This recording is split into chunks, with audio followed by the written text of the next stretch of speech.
everything's dirty, man. Everything's dirty. And speaking of dirty things, I mean, and toxicity in America, on top of the East Palestine disaster, you've also been covering the fluoride trial. Derek Brose is following it very closely, and you've been checking in with him.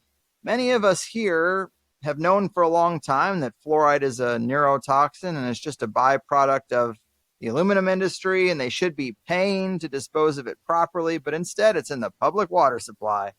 And we pay for it instead. Yes. That's the old Kansas City shuffle. Right. And I understand that the trial had some pretty explosive moments, at least in terms of disclosures, and maybe it is just things we already know, but like here it is officially, and here's all the data. And I heard there were some pretty good moments in that regard, but the judge hasn't actually ruled anything yet. Is that the most up-to-date summary? And talk to us about what you thought was interesting about this trial. Yeah, that's pretty much where it is at this point. Derek, who's one of the lead investigators for TLAV, has been covering this pretty extensively, and it's basically the most important things I think to kind of summarize is this is already a win, first of all, right? No matter how it goes, and you know me, I'm pretty jaded. I never expect it to go, from a governmental process in the way we wanted to, but it's a win because people who have never even considered questioning this before, who have thought this was like the crown jewel on the conspiracy theorist conversation, right? Who are now going like, hold on, there is something to this. Oh my God, there are all these peer-reviewed studies. And this is on the heels of the COVID-19 realizations and even the Israel conversation. Like, people are suddenly going like, okay, they're going through their step one conspiracy revelation, like we have a long time ago. Like, what else is being lied to about? Get ready, effing everything. But so that's a win either way. I think people are seeing it, but the important parts of it, I think, are first of all the leak report, and this goes back to a few reports ago. This is not what just happened in the recent, the last stage of this. The report was the NTP report, which was done by the government, shows that this is dangerous, shows that it reduces IQ, at a certain level, and that it's a neurotoxin and all these different things. And despite that, and despite years of this government-funded program to get this report done, the government in the very group, just like what we were talking about, and it was the EPA as well, the very group charged with actually keeping you safe is fighting to keep this in your water, knowing what the report shows you. Like, these are huge moments to wake people up. They stepped in and put, whoa, we're going to pause the report for no discernible reason. Rachel Levine actually is the one that physically actually stepped in and was like, pause. And so basically, that shows you that they know it's dangerous and that we know it's dangerous, and the report is clear. Now, all they're doing now, and this is actually the biggest kind of shift in their narrative, is now they're just trying to argue that, okay, well, it's the level that is the problem. Like, they disputed it was dangerous in general. Now they're going, okay, and Judge Chen made this clear. We're all acknowledging it is a neurotoxin. Okay, so that's a huge win right there. Yes, we all agree it's a dangerous thing. So why do we want in our water for white teeth? That's stupid. It always has been. Like, they're going to pay for your white teeth. Come on, they won't pay for anything else. But so the point being that they agreeing on neurotoxin, and then now they're going, but it's about the level. So 0.7, I guess, is the level that we have in milligrams in our water systems, and it's regularly way more than that because toothpaste and drinks and everything else, which they didn't include in the trial, which frustrates me, the overlap in the compounding of it. But ultimately that they're disputing the level of it. And so this point now comes down to, if we can prove that you do in fact have more coming from other things you're using, like when you're showering or whatever else, that it clearly goes past that. So they've essentially trapped themselves with further legislation, I would argue, assuming Judge Chen doesn't rule in their favor. So that's a huge point right there. But the larger point is that people are being proven to have lied.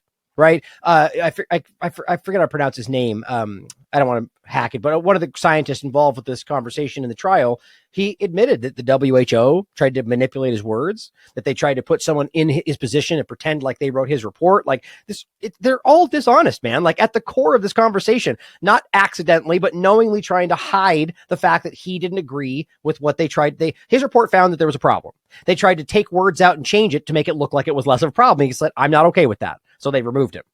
It's like, that's how this has been going for so long. That's a huge point. Or the fact that one of the chief people on the side of the EPA was caught for lying in his testimony, for literally saying that they tried to hide a point he made about whether it's all the same stuff, and it's all on the record.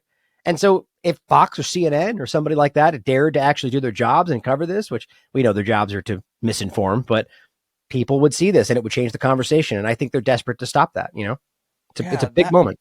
That is what's so crazy, is so much of what we're talking about, not the first couple stories, but the other ones. And it's just like, they're not even on the news. A lot like the farmer protests. I mean, we know they had protests in the Netherlands, but then they were spreading across Europe. I heard about many other farmer protests and farmers doing everything they can to get someone to listen. And the news won't say a word.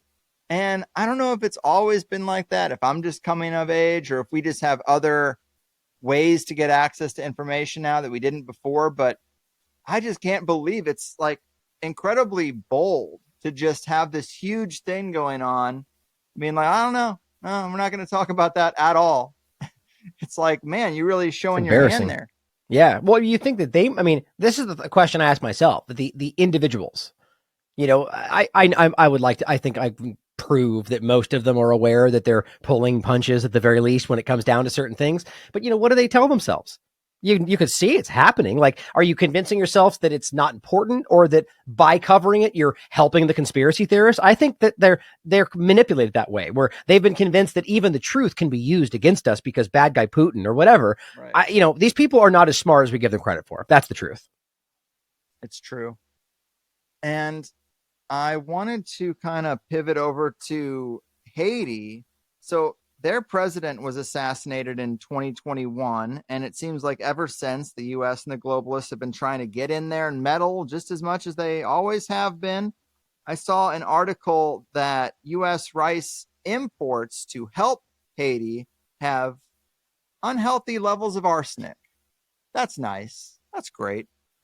And that's just a side tangent, but so messed up. With friends like that, who needs enemies? Right. As they say. But on top of all the Clinton Foundation stuff and its wild history, there's also this that I learned from you. According to a journalist on Twitter who goes by the Pole Lady, she said a recent finding unlocked from the Haiti earthquake a few years back has shown that the nation of Haiti has some of the largest undiscovered oil reserves in the world. The oil reserves are estimated to be even larger than those of Venezuela.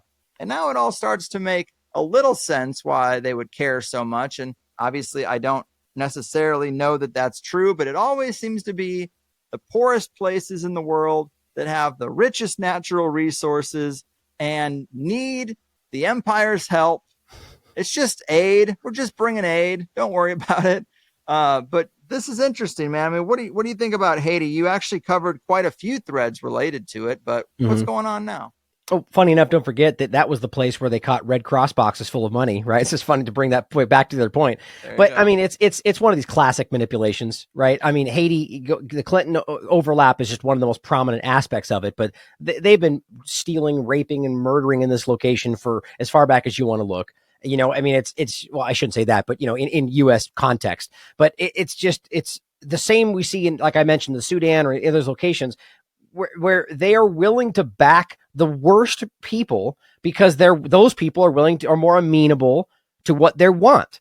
And so it doesn't care about the fallout of the people on the ground. I mean, the same thing I was just talking about in the Congo. These are all the same conversations, and these places are suffering wildly, and you don't get even the smallest amount of attention from all these people who weirdly the corporate media. Well, I shouldn't say that, it is shifting, but I was going to make a point about Israel. But the point is the people that claim to be caring about all human life, and it's very obvious how certain human lives in certain locations matter far less. And it's frustrating, but Haiti is an important point. It's more than just oil. You have to get in specifically Congo, the conversation of like rare earth minerals. But I would even also take it to a very dark level of like the war zone conversation of human trafficking. There's a lot. This is the thing we need to realize, that any one of these discussions, it's always multifaceted. I'll give you my opinion on what I think might be like the chief objective, but it depends on who you're talking about and what they see as the most important thing for their political career or whatever. There's so many things that go on during these situations. And it's like, just look at the whole of Africa. That's your point on a large scale. These are some of the most resource rich countries in the world. And they're all collectively largely some of the most destitute and poor because of foreign nations, long before even the U.S. existed, continually taking what they want from them and keeping them in a place of insecurity. So they always depend on you for the little things you give them. It's used to be public. Now they just pretend here's some humanitarian aid as we take everything from you and keep you needing that aid. Yeah.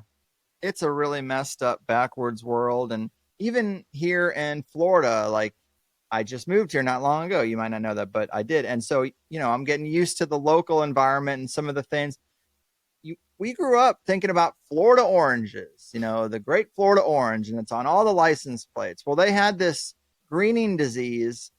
They also called it canker a few years ago, and they were so worried about it. Like, this canker is going to destroy everything. So if it's going to destroy all the trees, what's the best solution? Well, I guess to go around and kill all the trees before the greening disease does. So they went and they took all the orchards out of Florida. They went to individual people's houses and backyards, and maybe they tested the trees, and then the tree tests positive, and then they say, oh, gotta go.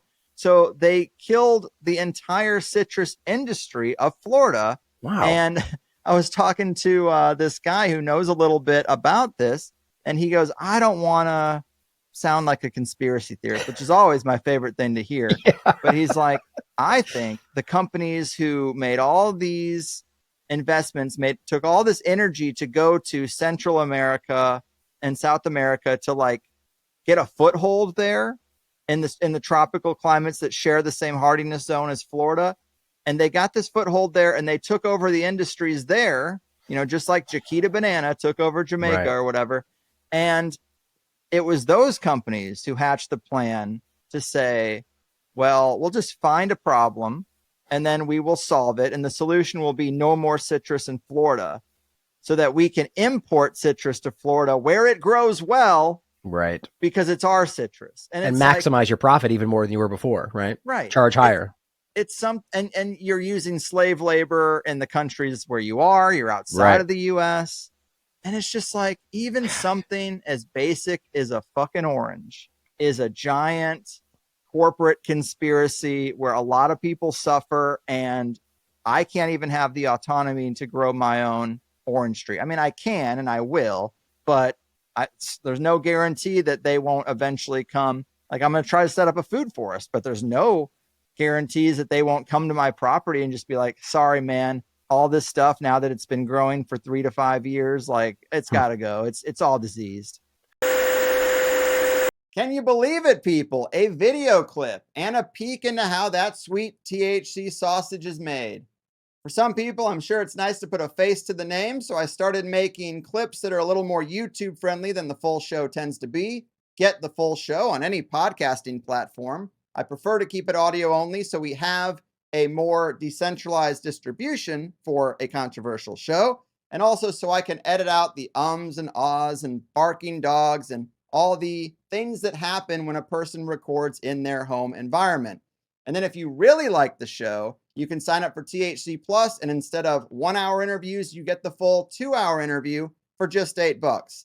I think that's a better deal, more of a win-win than asking you to support the show by booking a therapy session or buying generic Viagra. It's getting weird out there, folks. So just go to the highersidechats.com or click the link at the top of any set of show notes, and all your wildest dreams will come true. All right? All right. The Higherside Chat Show. Quick call,